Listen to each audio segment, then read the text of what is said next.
Morning all, just a check-in, Friday morning, start of the weekend.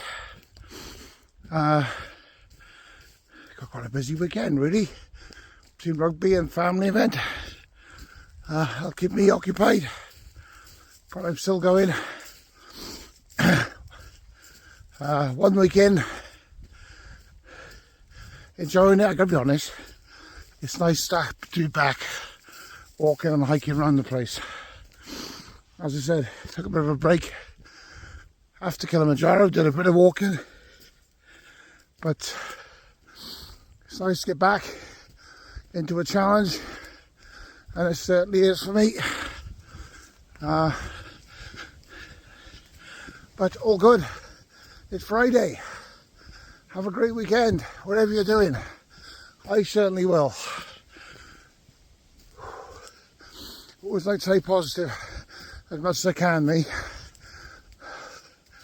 And I'm going to have a good weekend. Now, the question is, where the bloody hell am I? Anyway, talk to you tomorrow. Have a great time. Ta-ra for now. Bye.